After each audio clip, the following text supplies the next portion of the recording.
and tanks, the prelude to most Soviet offensives.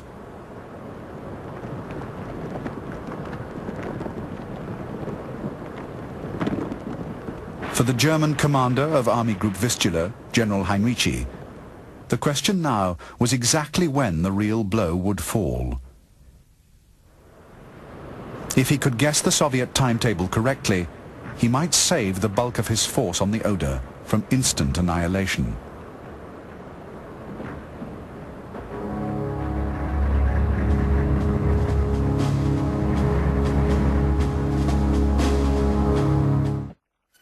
November 15th. Go ahead, mark it.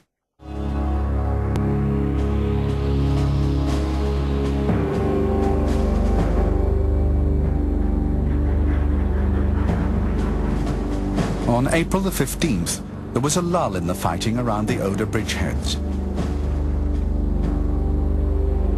At Kustrin, Marshal Zhukov's breakthrough force of 4 infantry and 2 tank armies stood poised for the signal.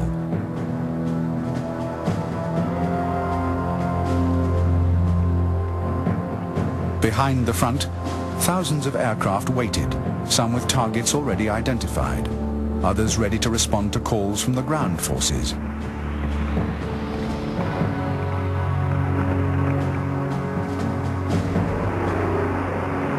Further south, Konev's 5 infantry and 2 tank armies also waited. With no bridgeheads, they would have to force a crossing of the river Neisse in the teeth of the enemy.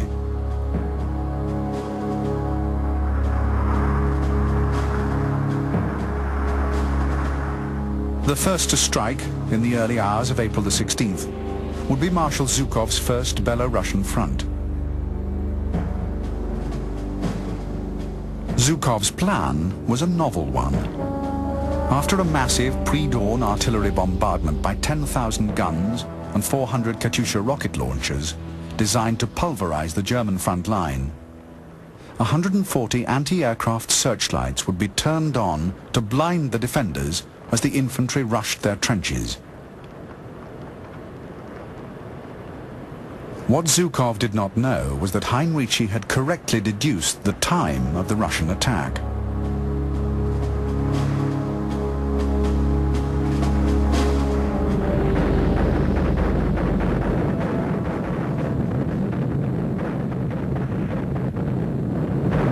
The awesome barrage that heralded the start of Zhukov's offensive began at 3 a.m. on the morning of April the 16th.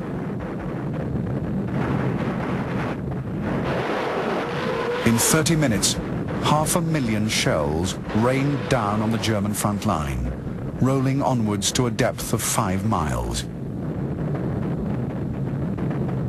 The effect was stupefying, a concentration of destructive power never before seen in the history of warfare.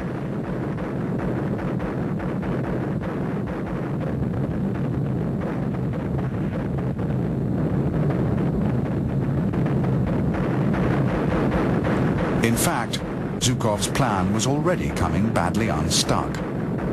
The searchlights, reflected back by clouds of dust and smoke, were blown out amongst the ditches. Even more disturbing, the enemy's frontline trenches were all but deserted. Suddenly, heavy German fire rained down from the Zielau heights.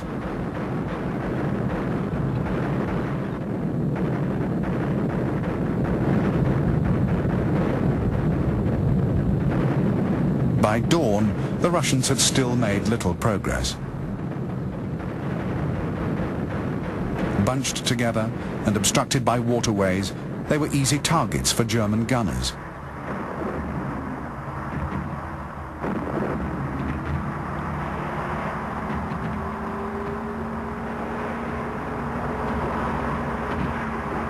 The day was well advanced before the Russians reached solid ground below the heights, and there, under a hail of shells, the offensive ground to a halt. The effect of the unexpected setback on Marshal Zhukov was to send him into a towering rage. Even now, he could see the prize that was rightfully his snatched away by Marshal Konev.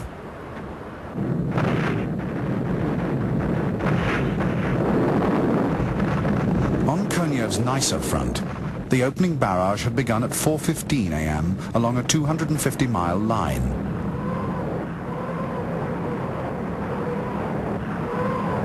At the same time, massed bombers of the Second Air Army pulverized German rear areas and communications.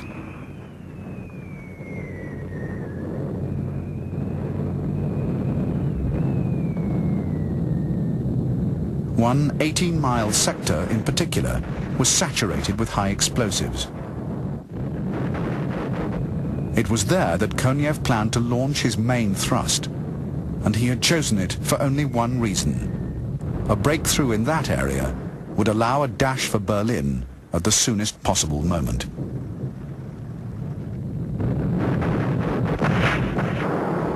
Under cover of smoke, the first of Konev's battalions began crossing at 5:55 a.m. Russian artillery and machine guns, firing on a flat trajectory, blazed all the while, forcing the Germans to stay under cover while bridging equipment was brought up. An hour after the first troops crossed, Konev's tanks and self-propelled guns were in action on the west side of the Nysa and racing for the River Spree.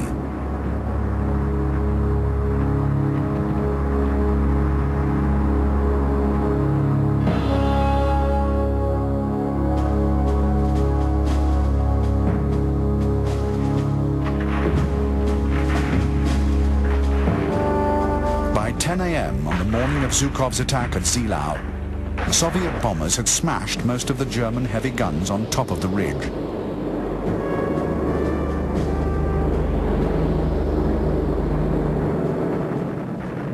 The Russian artillery had been redeployed forward, and now it too added its weight to the storm unleashed on German positions.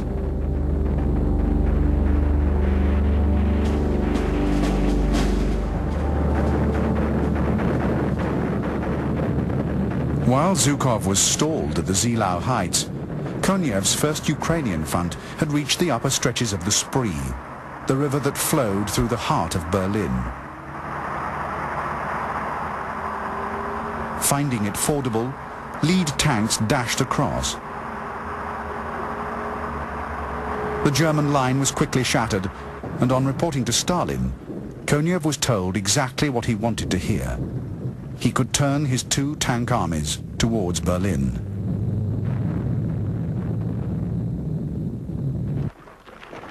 That same day, April the 18th, 50 miles north of Berlin, Marshal Rokossovsky's Second Belarusian Front launched its assault on the lower reaches of the River Oder.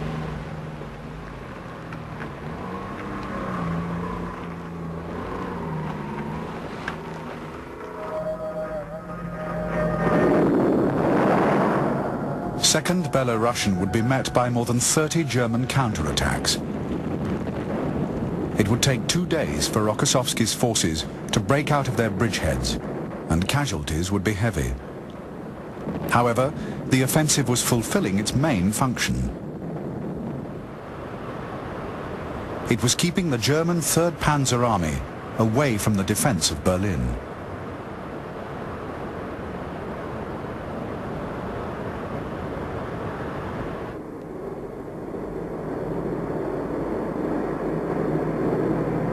On the morning of April the 20th, Adolf Hitler's 56th birthday, with Russian forces only 20 miles from Berlin, American bombers launched the final 1,000-bomber raid of the war.